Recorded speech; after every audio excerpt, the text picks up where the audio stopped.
Hey, everybody, welcome to the program. We're super glad that you tuned in today. You are listening to Act 3 on CHLY 101.7 FM. I'm Kathy Holmes. I'm thrilled to be your host today. In the Zoom booth, I have an exceptional singer. We love her on Vancouver Island and actually throughout the province she plays. She's amazing. Beverley McKeen is with us today. Hello, Beverley. How are you, darling? Hello, Kathy. Thank you so much for having me. Oh, it's so great to see you. It feels like it's been forever since you and I got to spend some time together. How have you been managing over all this COVID stuff? How are you able to play music in community? It must be really challenging over this last couple of years. It has been challenging. I've had a number of gigs canceled, some right up to the last minute because either the venue wasn't feeling comfortable or the rules had changed. Yeah. So for the most part, I still have my studio here to play in, and I have done some gigs, but they've been with the restrictions, and that's okay. Yeah. I see it starting to open up. I see things heading in the right direction. I'm hopeful. You know, I had Peter Hudson on the other day, and he's a comedian, and he was telling me the same thing. He said, the gigs were odd and sporadic, and, it just, the venues were, sometimes they were right at the very last minute having to change because of the whole restriction piece. But at the end of the day, it didn't stop you from making music. And so I'm curious, did you spend a little bit more time writing, or how did you find yourself spending time? I spent some time writing. Yeah, I certainly did. And I was out of skiing for 12 years after a couple of car accidents. Oh, wow. A few years ago, we had a very big snowfall, and I strapped on my equipment and went down the backyard, which we have a little tiny slope. I thought, And about 6 hours later, we had another dump of snow that had happened. Yeah. And I hiked up the road and made a few turns coming down the hill. And I thought, maybe you can do this again. So I spent the year hiking and really working hard to try and bring strength back to my knees. And yeah, it worked. So I'm back on skis. I'm very, very tentative. I'm zooming the groom. I'm very careful. I stretch a lot before and after. And I did it for so long that I missed it. Yeah. So that's part of my Zen right now. Well, I found for myself, a lot of people kind of gained the weight over the COVID-15, I think they were calling it, or the COVID-10. Like you, I had a very different experience. And for most of the listeners know that I suffer from an autoimmune disease. And so for 2.5 years, I mean, through COVID and all of it, it was just so traumatic. I ballooned up with the prednisone and the different drugs that I had to take in order to get back to place. And thanks be to God, I have finally found myself in remission. But that 2 years meant I was afraid to go out because of COVID. I found myself trying to find ways to bring joy into my life. And some of that joy came from your music. I just want you to know that I found really a lot of inspiration in some of the songs that you sang. It's another reason why I wanted you on the show, was to personally thank you for getting me through some really tough stuff. So I, just want to publicly honor you for that amazing stuff that you do. I know that sometimes people don't realize how much other people affect them, but you affected me. So thank you. Thank you for saying that to me. Thank you for saying that to me. You're so welcome. Tell me, what brings you inspiration when you're singing and you're doing things? Like, how do you fill your cup? What brings me inspiration for music, for writing music and singing, is often events that happen around me, whether it's personal events or world events or friendship events, things that happen to my friends. So it's usually something that happens outside of myself that strikes the muse, but also inside as well, personal experiences. So, yeah. I think personal experiences really have a lot to say about how we come out in the world. Um, I know that just before we started talking today, you reminded me of one of the songs that you sang about Haiti. And I wonder whether or not you could tell us a little bit more about that song and perhaps share it with us today. Would you mind? Not at all.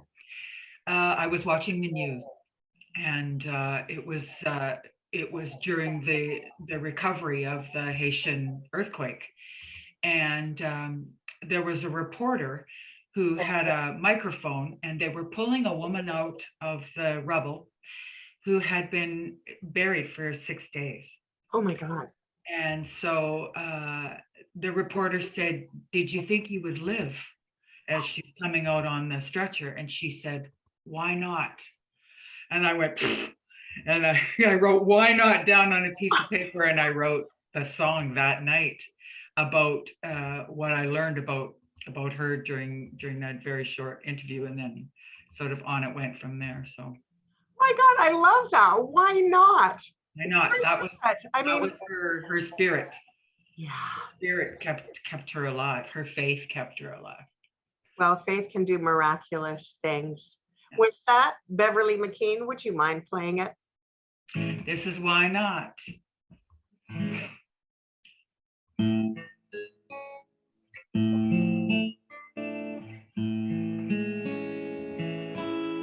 She came out singing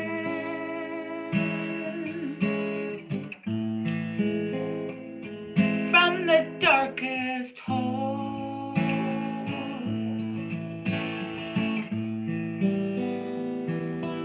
and her hope was never gone, was her praying song through the dark into the light.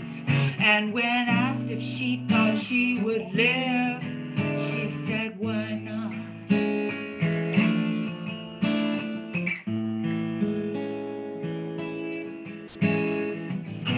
She knew in an instant her life had been spared.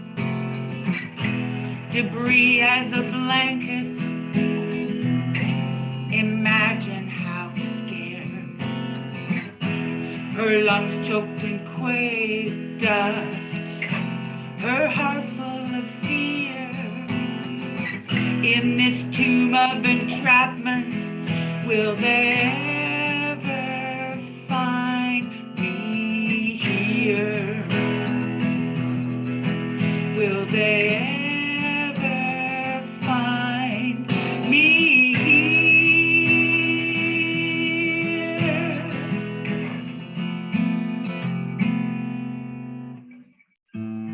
She came out singing from the darkest hole.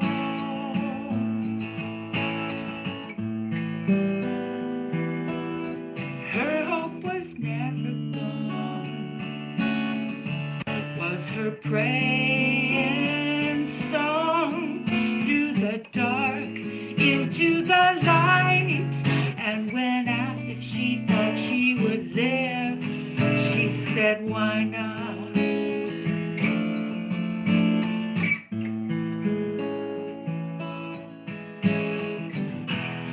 Boys from the city came listening still. Tap, tap, tap was her message, the code of the living on will.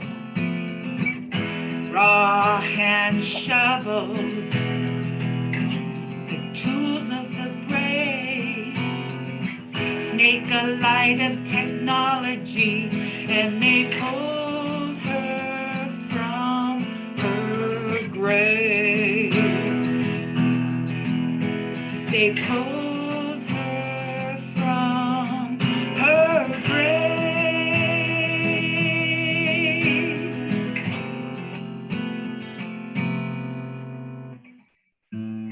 She came out singing from the darkest hole.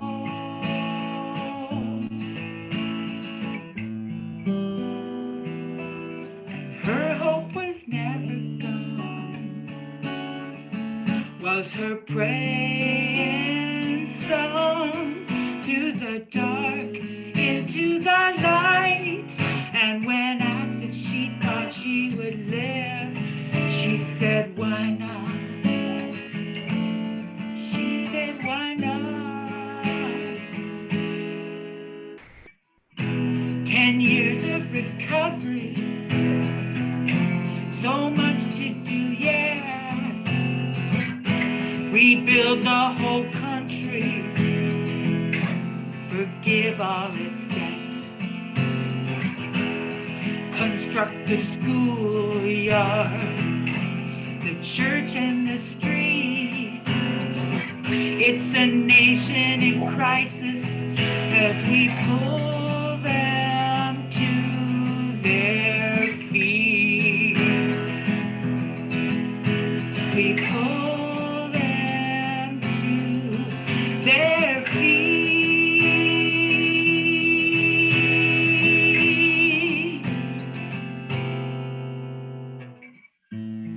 She came out singing.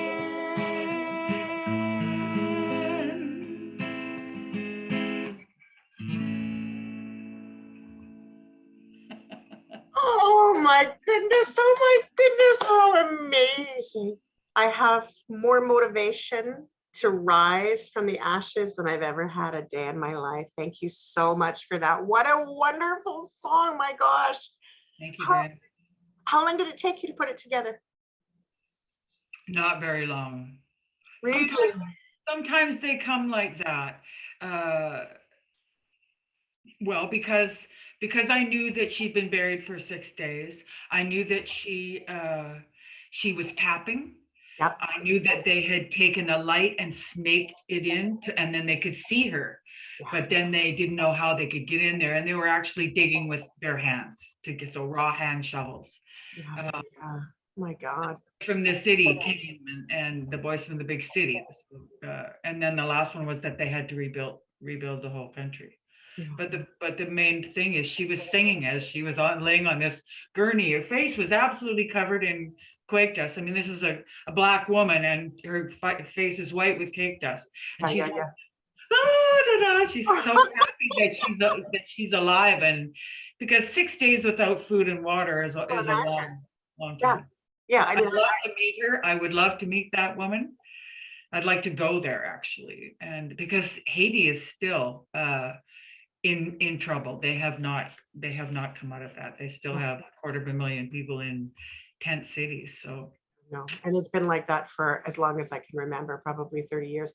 I used to have, and I say used to because she's grown up now, she's an adult, but I used to foster through one of those organizations where you adopt a child, and I highly recommend that people do that when they can, if they can find a little soul to support, because the money goes to the whole village. It doesn't just go to the child, it goes to the village, and sometimes it brings some essential things like, you know, food, water, you know, and especially when you think about the crises that are going on in the world, all over the world, I really truly believe that we are indeed very blessed to live in this country, that even our poorest of poor have support that, you know, is just not seen in some other areas of the world, for sure.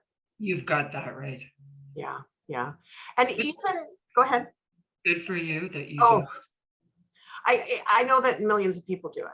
Thousands of people do it to look after people, but it's really important that we take that notice that, you know, there are people outside of ourselves that we never get to really experience until we see something like this. So it's an incredible opportunity, I think, for people to recognize where we are.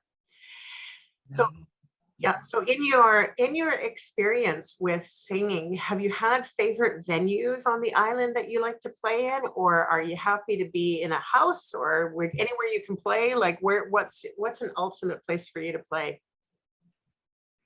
The Duncan Showroom is a beautiful, beautiful room. Yeah.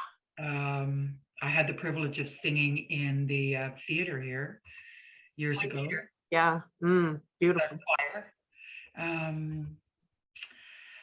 Outside at the farmer's market. I love the farmer's market.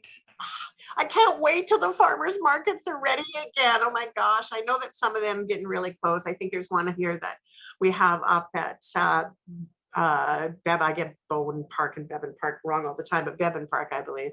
But it's a very tiny one. I love the one that's in Cedar. Do you play there? I have, yes. Yeah. I like music festivals. Yes. Oh my gosh, I can't wait Uh, till we can have them again. Yeah. Yeah. So tell me about this experience for you over the last, let's say, 10 years. Have you seen a shift in the style of what you're writing? Have you noticed a path or a particular genre that you seem to lean in more towards in the last few years? I'm under the broad umbrella of folk, I would say, maybe with a hint of pop. But when I'm asked that question, it's a difficult one for me to answer because I write in many styles. I've got a couple of blues songs. I've got some jazz there. I've got definitely a jazz bone, folk, elements of country, a little bit of rock and roll. So I think that comes from the background that I had. My mother, bless her heart, thanks, Mummy. I had piano lessons when I was a kid, and there was music in the house all the time. There was a lot of opera because my father was an opera singer, but so, and I was also exposed to the Beatles very early on. Yes. Yes. And so just listening to I love many different styles of music. So I've tried to write in different styles, and I've tried to follow the muse, just as it comes. And if it's a blues song or a folk song or a pop song or a jazz song, so be it. Well, I know that for myself, I hear different beats from you on a regular basis. And you just put a CD out, didn't you? A recent CD came out, like in the last couple of years or It's not really recent, but this is my little bundle package of that's 3, my first, second, and third. And I'm working on the 4th one now. But nowadays, it seems to me it's not that albums are passé. It seems like people want you to release a single. Yeah. So I've got some new songs, and I have to figure out which one, and then get recording it. So that's the plan, is which one do I release as a single, and where do I go to record it? Exactly. And I was curious about that. Do we have really good recording studios here, or do you need to go over to the mainland in order to? No, we've got good recording studios here, but I've also got some very good equipment that I've invested in. So it's a matter of learning the program and then bringing in the key players to come and add the parts, bringing the bassist and the guitar player and the pianist and yeah. So if you don't mind, you touched on being a child and then around music, and you spoke that your parents gave you the piano lessons. Did you wake up as a musical child, or was it something that was kind of a natural thing for you, or did you find it difficult in the beginning? How were you as a kid in tunes? Well, I'll be really candid. I'm pretty shy. People say, you? Yeah, I'm quite shy. Yeah. And so I studied Royal Conservatory as a kid. Yeah. And when I was about 8, there was a Kiwanis Music Festival. And I had to walk on the giant stage of the Jubilee Auditorium in Edmonton and play the great big Steinway piano by myself. Oh my gosh. So freaked out. I was so freaked out. So that's the part that that doesn't come easy to me. So I remind myself of the gifts that people have given me in their words and their thoughts about my music, and I try and stay there. Yeah. Yeah, there's a comfort zone that comes with that and a creativity that follows. But for many musicians, and I do not wish for you to imbibe on anything that you don't want to imbibe on, so respectfully. But I know that there are some musicians that know that when they've gone through their own inner turmoil, their music seems to come alive again as a way of healing. Have you found that in your life, or has it been more of a joyful thing? Absolutely. Music is cathartic. it's being guard, many of us are guarded against vulnerability. And Absolutely. so when we allow ourselves to express the vulnerability through music, it's it's a healing process, and it's a forgiveness of self process, a forgiveness of others, Yeah. and it's cathartic. It's a remedy, and it's medicine. Music is medicine. Well, it's certainly medicine for me. I know that for an absolute fact. And I'm curious, I know for me, and I'm sure for everybody, during certain periods in our life, there's certain songs that resonate. Did you have a favorite band or a favorite musician that, or a song that just like it just brings you home every time you hear it? You can smell the room, you can feel the environment. Like, what was that song for you? I have two favorite songs. One of them is called Deacon Blues by Steely Dan. Yay, Steely Dan. I love Steely Dan. And the other one is called South City Midnight Lady by the Doobie Brothers. Those are my two favorite songs. Wow, those are two great songs and two great bands. Yeah. Well, we've talked a little bit now about some other bands, but for those that have just tuned in, they're going to want to get your CDs. They're going to want to be able to listen to your music. And so I invite people, while you and I maybe prepare for a new song or another song, I invite people to go grab a piece of paper and a pen, so that if they wish to reach out and get your CDs, perhaps you have a Facebook page or something you can share with our community so that they can access your music and have a good listen and a heart warmed the way I do all the time. Now, may I ask you, do you have another song up for us to think about? What song would that be? Well, I've got a few on my list here. I've got one that I wrote as part of the Vancouver Island Songwriters competition. Ooh. And the theme was living on an island. Oh, I love it. Well, if you've just tuned in, you're listening to Act 3 on CHLY 101.7 Beverley McKeen. Please share the island. This is called We're on a Rock. Oh, I love that even more. I know this song. Go ahead.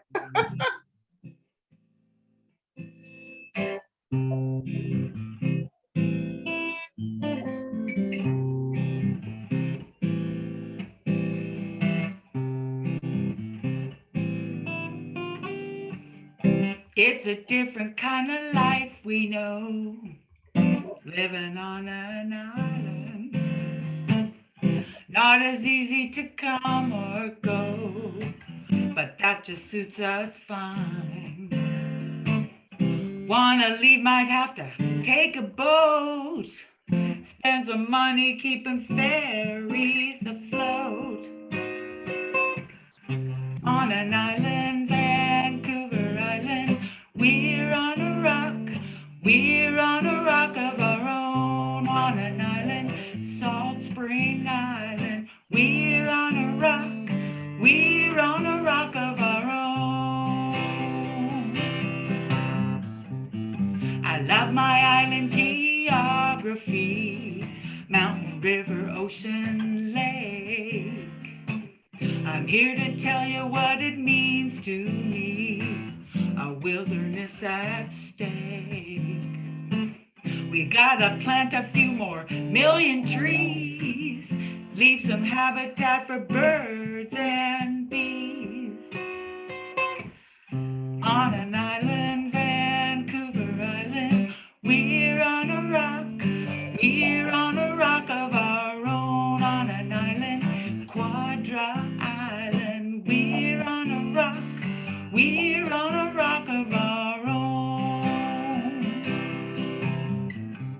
Sun, sleet, snow, drizzle, downpour, mist, and all within an hour. We have our seasons, if you get my gist, and we're all used to that. The power might go out when your supper's on, and on a windy day your paper's gone. On an island, Vancouver Island, we're on a rock. We're on a rock of our own. On an island, Gabriola Island. We're on a rock.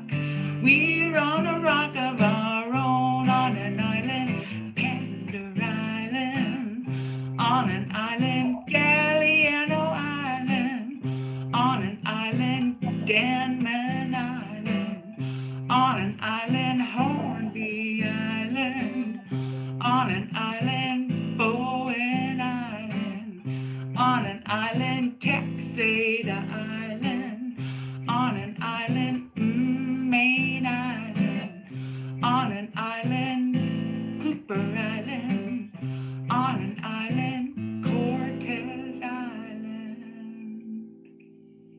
Woo! Wonderful. My goodness, you had to remember all the names of all those islands. We're putting it together. I know, right? But every single island that we have that's adjacent to or part of our stretch, right? They're so independent, fiercely independent islands, right? And I know for me, I spend a lot of time in Vancouver. I'm a kind of an implant from Vancouver to Nanaimo. I've been here for about 11 years. I do not want to ever go back to the mainland. I'm now here.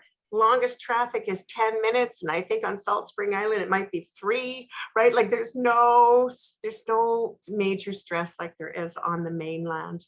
How long have you been here? Have you grown up on the island, or is this a fairly new? Here in 1976. Oh, you've been here forever then. Yeah. I'm an island girl. You're an island girl. I came from Edmonton. Yeah. Oh, you're an Alberta girl. So we have that. I was born in Fredericton, New Brunswick, but my father was transferred with Sears across the country. So then I was in Sarnia, then we moved to Edmonton, and then I came out here in 76 to visit a friend who had moved here. Yeah. And that was it. I moved out here shortly after that. So, and now I wouldn't want to live anywhere else. And I see the changes. I see big changes. Yeah. And I have concerns. You know, we have severe drought on Vancouver Island. Yeah. And people keep moving here in droves. And it's important for people who do move here now to know, you know, it's a great place, but we have some concerns. We have issues with housing. We just don't have enough. We have issues with water. So anyway. Yeah, the housing shortage, particularly up island. I have a lot of friends all over Vancouver Island. And I know in Campbell River specifically, in the moment, don't get me wrong, Nanaimo has it very bad too. I know Duncan does as well as does Victoria. Our climate is so much more mild that many, many people are able to actually be outside. And as a homeless person, it's difficult at best, but it's not 40 below, right? It's a very different context. The housing shortage is beyond what any of us could have ever imagined. And even now, I don't know about you, but I'm fortunate enough to own my house. Well, the bank owns it actually. But of course, our new taxes have come in, or not taxes, but our new assessment has come in, which mean all of the taxes are going up. Our property values have gone way up. And it's just making it harder and harder for people to be able to settle here and stay here and be comfortable. So I do hope that when people think about coming to the island, that they do consider exactly what you said, right? The resources are limited. Make sure you know what you're getting into if you decide that you want to come here. Yeah, I think we need our governments to look at limits to growth. I do too. You know. Yeah. Yeah. The more we expand, the bigger that we get, and all of those things. We need the infrastructure, and we don't have it. We need sustainability. We need sustainability. You know, our schools are busting out, and our hospitals are busting out. And absolutely, absolutely. But on another note, right? Like I love how you brought in that joy of the islands, because there is no better living than to be, to find ourselves, around people that are a little bit more relaxed, a little bit more, in tune with nature and all the wonderful things and bounty that this beautiful island has to offer, and the many islands do as well. There's so many artists here. Oh, I was going to say, my God, the artists here blow my mind, right? We have tremendous artists here, without a doubt, not just in music, but on all mediums. Yes. Yeah, it's really wonderful. Do you find yourself as a cross artisan? Like, do you sing and do a craft of sorts, or do you find that your music is your most beautiful craft? Are you one of those people that can do many, many things, or are you more focal into one? I'm an embroiderer. Ah, really? Yeah, the back panels of jean jackets and stuff is how I started. Wow. And do you still embroider quite a bit or just every I now haven't done one for a while, but I did do some major projects, usually winter projects. Yeah. When my daughter was young, there was one, I did a peacock on the back panel of a pink jean jacket I found at a secondhand store in San Diego when I was visiting there. Yeah. And it was about 70 hours worth of time, but it was just while she was sleeping and I'd done all my chores, Yeah.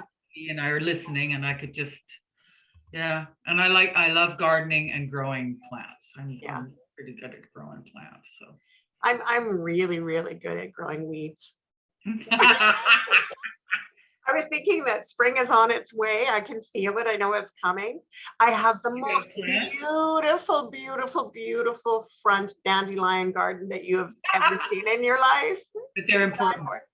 Yeah. Well, and it was funny because I was thinking about, pulling all the dandelions. And then I'm reminded, of course, that the bee population, that's their first food. Absolutely. We really are struggling with the bee population right now. So I'm honored to have a beautiful garden for the bees to come by. I really am. And I won't let it get cut until I know some of the other flowers are well. And then I'll, then I take her down and do the same thing. Yeah. Yeah. I think more people should grow dandelions. Not only is it a nutritious food, but it's good for the bees. It's good for the soul. Oh yeah. My mother used to put dandelion leaves in our salads when I was a kid. And then she told us, what? Dandelions? But we didn't know the difference. And so we thought it was salad. But you know what I loved about dandelions? My favorite thing about dandelions is that it's the first flower that children give their mommies.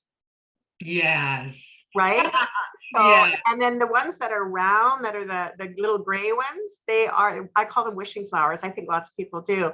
And so, for me, when I was a little girl, it was the dandelion, the wishing flowers, and bluebells.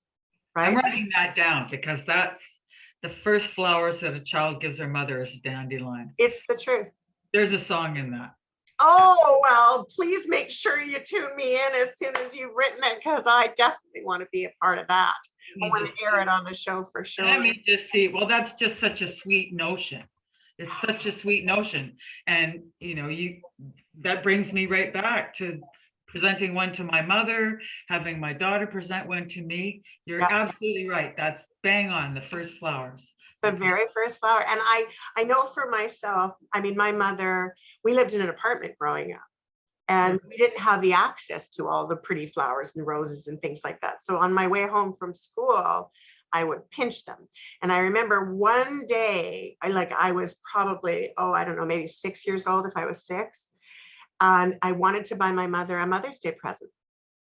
And I had no money. I had no way of doing it. And so there was a lady across the street who had a really big yard. Well, it seemed big to me. It was probably very small, but to me it was huge.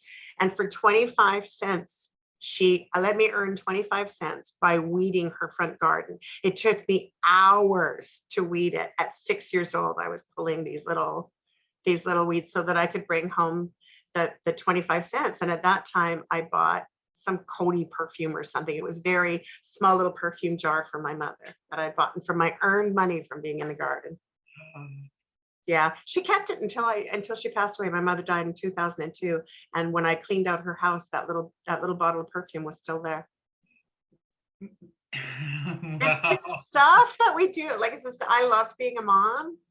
Did you have many children, or did you just have one? Tell me about your family. One. Yeah, one daughter. She lives in North Vancouver. So I have a son who's 30 and is now about to present me with my 3rd grandchild.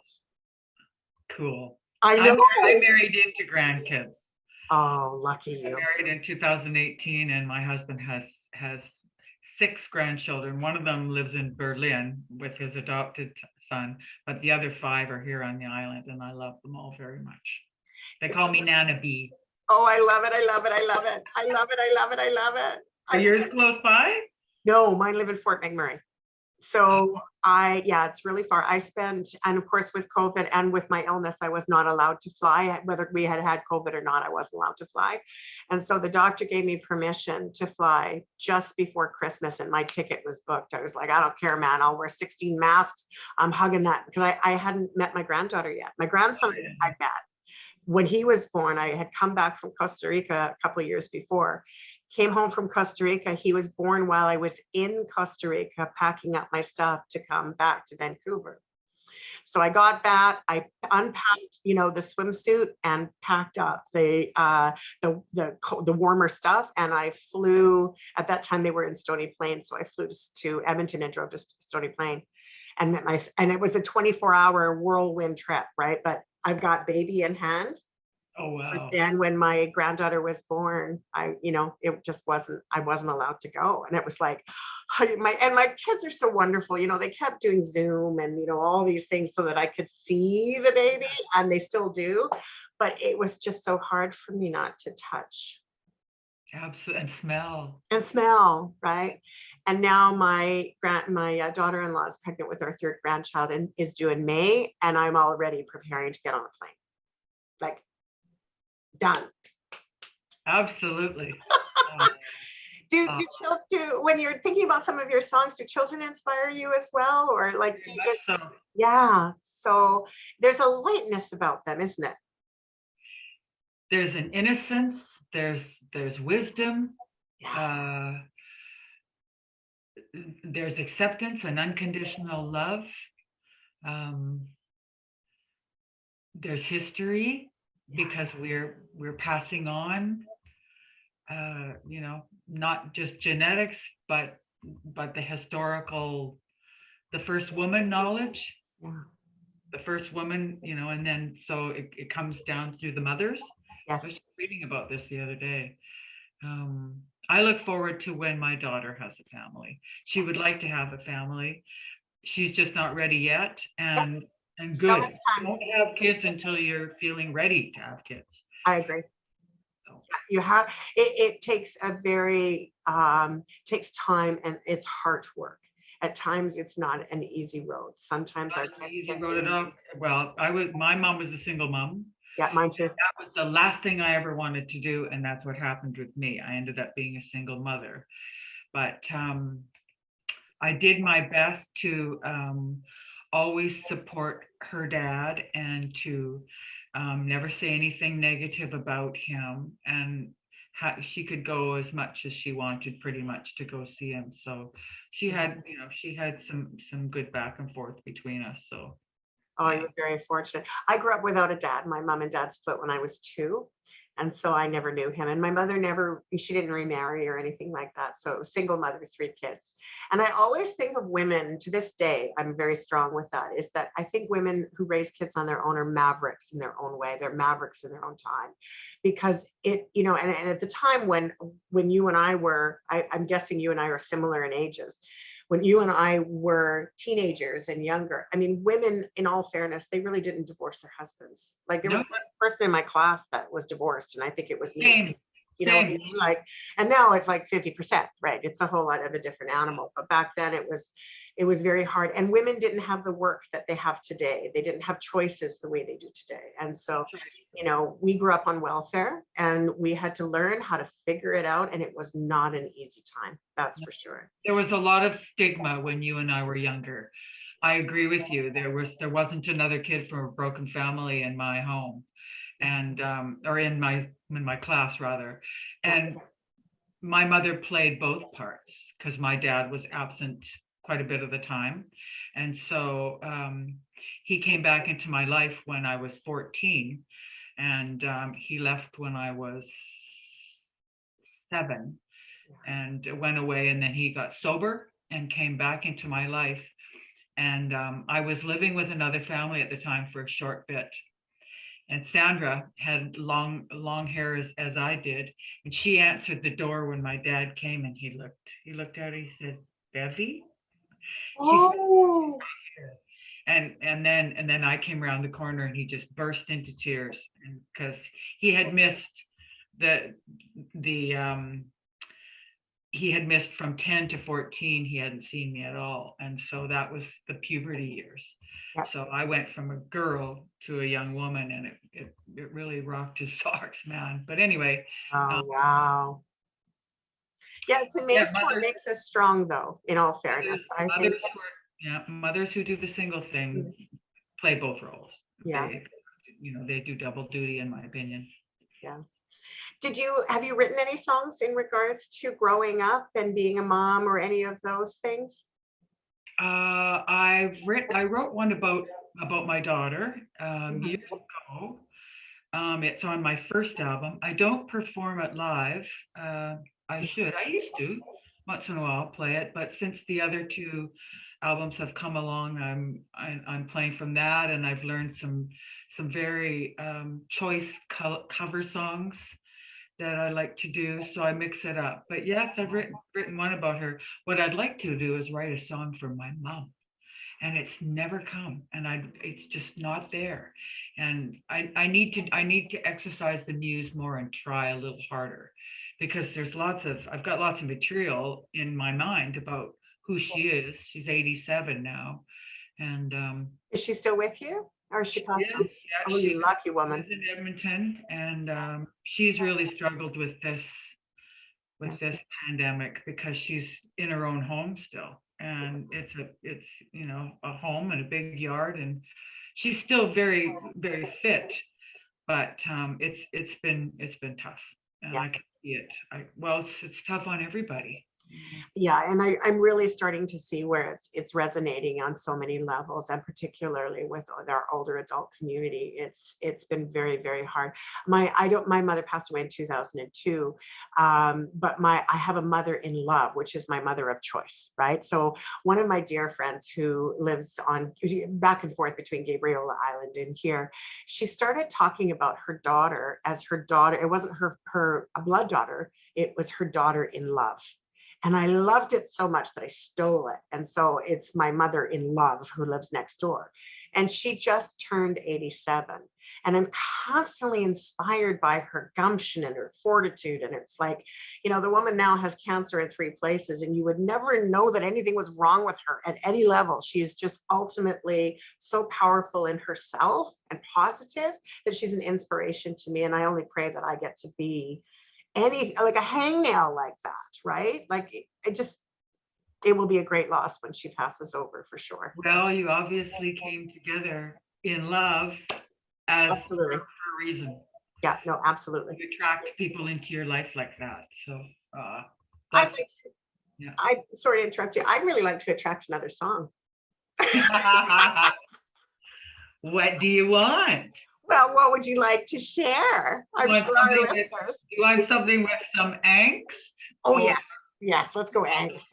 Let's go a little bit of angst. If you've just tuned in, you are listening to Act 3 on CHLY 101.7 FM. If you're tuning in on YouTube and you're enjoying Beverley McKeen, please check out some of her other videos. You have videos on YouTube, do you? I shouldn't say that before I know. Look up Beverley McKeen. You will love her. And with that, please enjoy another piece by Beverley McKeen. It's called Brand on My Heart. Oh, I like that.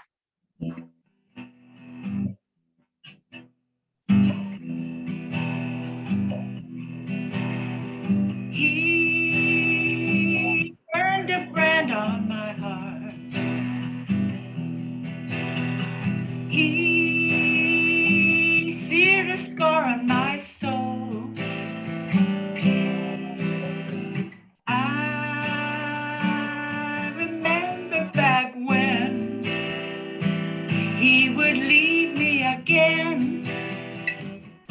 I fell deep in a hole.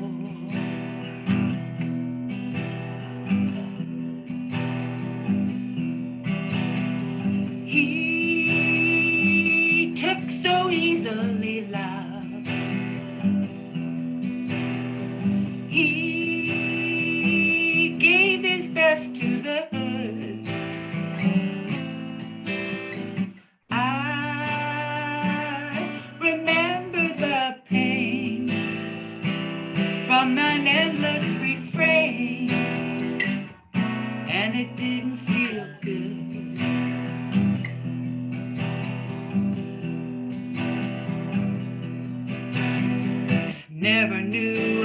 cry so many tears. Hunger for the comfort of the early years. We were separated only by our skin, all content in knowing how our love had been.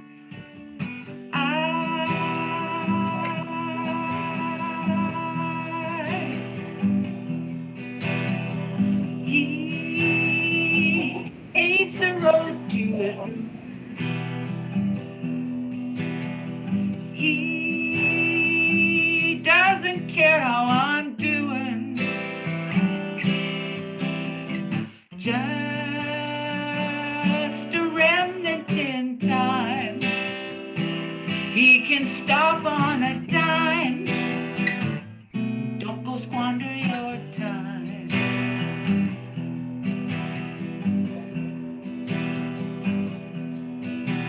I never knew I could cry so many tears. Hunger for the comfort of the early years. We were separated only by our skin, all content in knowing how our love had been.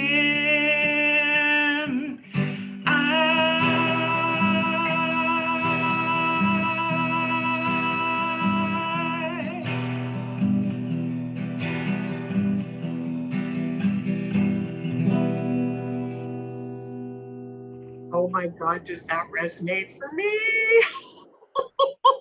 I think we all have somebody that has branded us in that way. Yeah. Yeah. And just as you were singing, I was going, oh my God, you know, and I'm not going to say on the air who this person reminds me of, but I definitely could place that song on someone.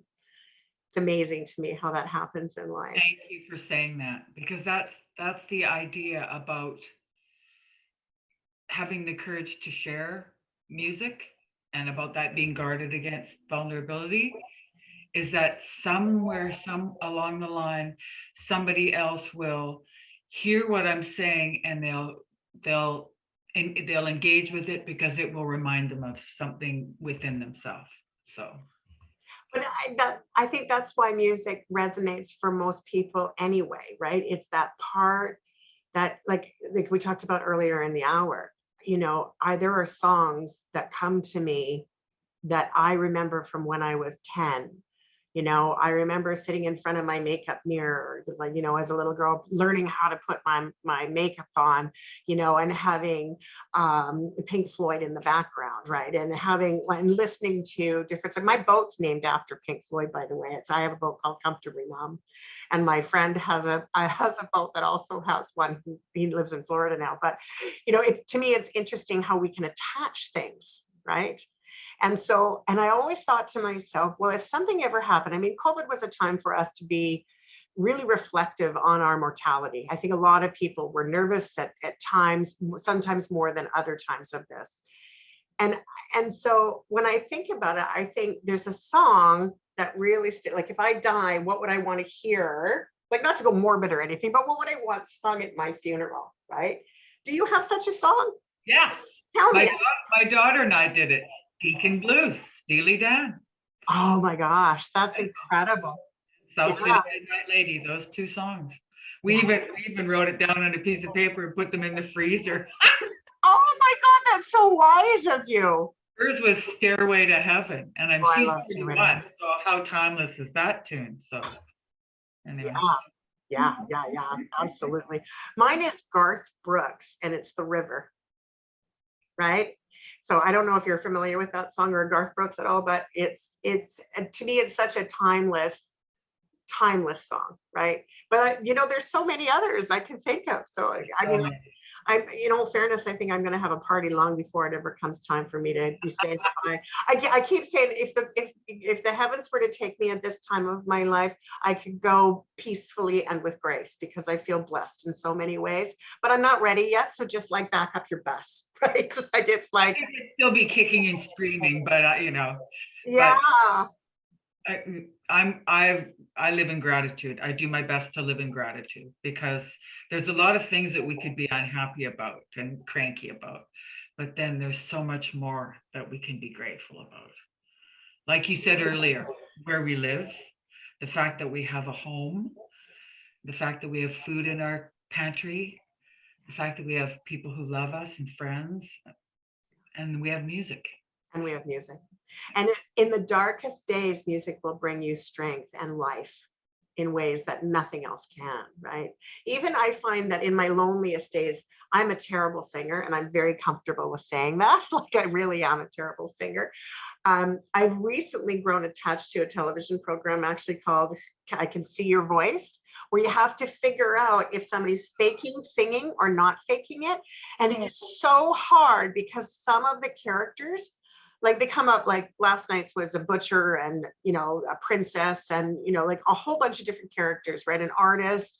There was a woman who was wearing this gigantic sea mask over her face for a deep sea diver. Amazing, right? And so the whole show, and I don't want to tell who won because it would spoil it for anybody who wants to watch it on you know, however you watch it, not pay-per-view, but the one that comes up all the time. Anyway, you know what I mean. But it was so great, and I caught myself thinking that these people are really singing, and they're not. I'm going to check that out. I'm going to have to see it. I've seen the commercials for it, so you got to watch it. It is. I'm addicted to it now. I can't wait till the next one comes out because it fools me every time, and I'm shocked that I'm like that because I'm not usually a game show person. I Can See Your Voice. That's what it's called? What it's called. I Can See Your Voice. I'm going to check that out. I invite you to do that. Well, Beverly, darling, we're coming close to the end of my program, which makes me so sad. I don't want to say goodbye. I really don't.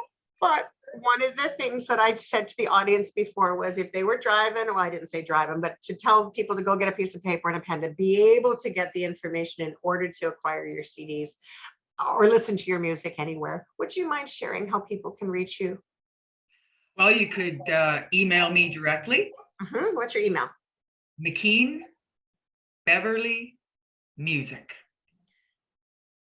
Now, just to remind people, there's an extra E. I was writing the word Beverly earlier, and I had to resend you the invite for today's because I missed the E at the end. So BEVERLEY, and then music at gmail.com. At gmail.com. And I will mail it out directly. You can go to CD Baby. They're there. CD Baby. Yeah. Okay. Perfect. So that's how people are going to reach you. Yeah. Well, the other thing that I like to do just before we leave is I always like to find out what the takeaway is for you. If you were to imbibe something on our community, teach something to our community about, I don't know, anything, but in particular, as it relates to your experiences with music or your experiences in life, what would you want the community to learn from you? Well, if you're talking about Nanaimo, what a great musical community Nanaimo is. Yeah. The amount of support for musicians there is really remarkable to me. Yeah. And the venues that have stayed open, struggled, like say the Queens, the Vault, the Port Theatre for that matter. But those are the ones that come to mind. The venues that have stayed open, minded the protocols, followed them very well. Like that Sunday Blues Jam, it's such a great time there. The acoustic-ish nights on Thursday nights, I enjoyed doing that. Chili Radio. Of course. Chili Radio. And all the support of all the local artists, the songwriters, your show, just these opportunities and the community and the engagement is really quite remarkable. I think it's a grand thing. I love how we all bond together like this. We truly are a community all over Vancouver Island. This show runs all the way from Duncan to Campbell River live on CHLY 101.7, always at 1 o'clock. So please tune in next week. But also there's also Shaw Spotlight, who does a lot of local stuff. So you can see them on Shaw Cable 4, and also Act3 Television on Shaw Cable 4 is out. And our 5th episode is on its way. So we're very excited. And hopefully Beverley McKeen will be showing up on that episode as well from part of today's conversation.